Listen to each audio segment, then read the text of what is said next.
Stockton, CJ Allen, and the Georgia Bulldogs square off with DJ Lagway, Jaden Baugh, and the Florida Gators in the world's largest cocktail party. Well, some may not like that name, but we still can call this game that. It is one of the greatest nicknames, and this is one of the biggest games of the season every single year. I don't care what the records are. This rivalry is legit. Now, the Georgia Bulldogs, they are looking to continue their hot 2025 season. They are coming off a massive home win against Ole Miss, as well as the bye week. It was a massive offensive day for them. Defensively, they couldn't get a stop. 5 straight touchdown drives for Trinidad Chambliss, Lane Kiffin in that Ole Miss offense, but still they hung in there. They were the cockroach that is unkillable. Now for the Florida Gators, it has been a topsy-turvy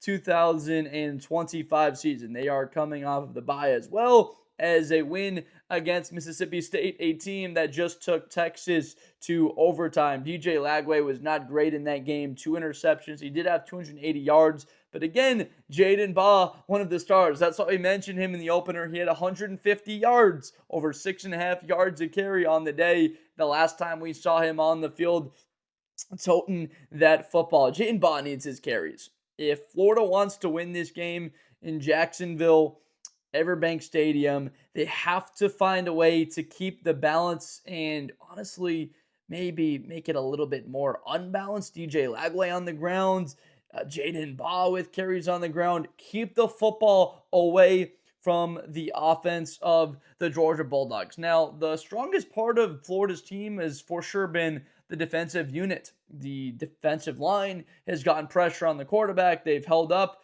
for the most part in coverage throughout the season. They haven't been the weak part. The weak part of this offense for Florida has been turnovers from their quarterback. It's been an inability to be efficient passing the football, third down conversion percentage. It's all of that. Against Georgia, though, they have an opportunity. This is definitely not an offense or a defense for Georgia that is remotely close to the level they have been in the past. Only 8 sacks in 7 games as a unit. DJ Lagway should have more time in this game than he has in any throughout the season. Still, you need to respect guys like CJ Allen and the linebacking core, a guy that's looking to probably be a second-round pick once the 2026 NFL draft comes around in April. Lagway needs to get the football out of his hands and do it in a hurry. Vernell Brown, J. Michael Sturdivant, Dallas Wilson. He's got weapons and he's got a little bit of size too with Sturdivant and Dallas Wilson.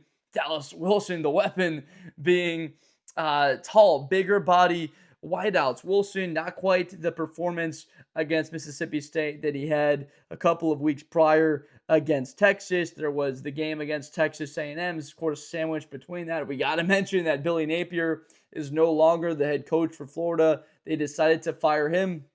Now, I think that firing coach in the middle of the season, not all the time makes sense. Now, Florida, not really a lot of places to go with their season. I will say that they only had 2 conference losses, so technically they still were alive for a chance at the SEC title game, but I understand the move and them deciding to get rid of their head coach, Billy Napier. This team wants to be competitive with Georgia. How do they be competitive with Georgia? There's also the matter of getting pressure on Gunnar Stockton. Gunnar Stockton has played himself, I believe, firmly into the Heisman race. He hasn't turned the football over, hasn't been crazy prolific throwing it, but in the big moments, he has been clutch, and he has been great running the football. 7 rushing touchdowns. He goes for about 45, 50 yards every game on the ground. He's the perfect guy that can get those off-script, 3 to 4 off-script first downs that every offensive coordinator obsesses over. A guy that can create with his legs,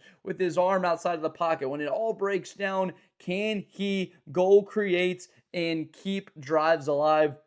That's exactly what Gunnar Stockton does. He has that leadership ability. A guy that's very likable. They need to find a way for Florida to get pressure on Gunnar Stockton, get him off his spots, make him uncomfortable, and not allow him to roll around there with all that time to throw the football down the field. They got to hold up in coverage and get pressure on him. Now, injuries have been massive for this Florida defense. Caleb Banks hasn't been healthy throughout the entire season.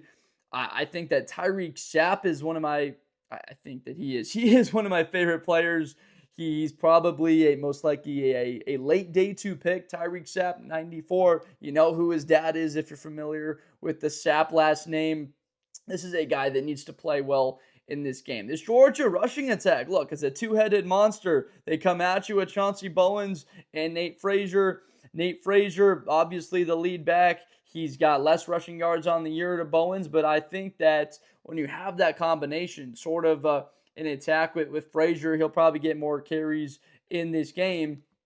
I really want to go with Georgia from the sense of this team can establish a sense of physicality. Now, Florida's defense has kept them in games. I believe they can with Georgia, but overall, Dillon Bell, Zachariah Branch, the tight end and Oscar Delp, they've got a group of weapons here that can start to lean on you as a squad over time. Georgia's been a slow starting team. Florida's been a slow starting team. Can this be one of those games where Florida gets out and they score 10 points in the first quarter? They put up 17 points in the first half to get themselves a shot in a four-quarter football game. How much competitive spirit and drive did this program still have without their head coach, without hope of a college football playoff run at this stage? We're going to find out the competitive nature of these players on this team. What can this team look like next season? What do they have there? What's a new head coach going to be working with coming to this squad in 2026? And for the rest of the season, these guys are still potentially playing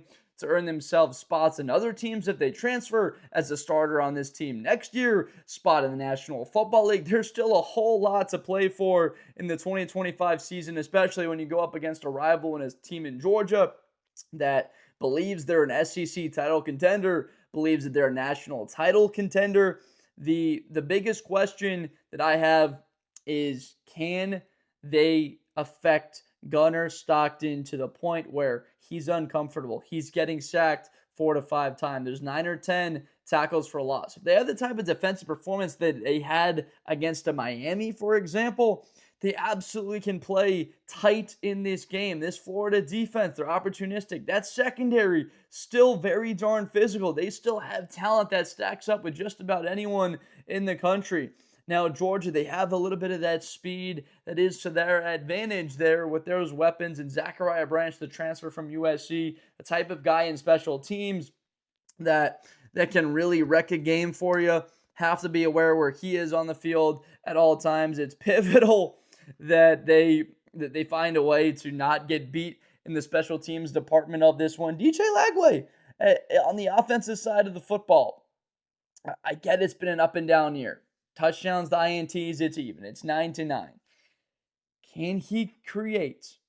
Can he be the reason that Florida is competitive? They're in this game. He hasn't been as mobile. Not at all the way I thought he would this year. Only 35 attempts in 7 games. I thought he would have closer to 80, 90 at this point.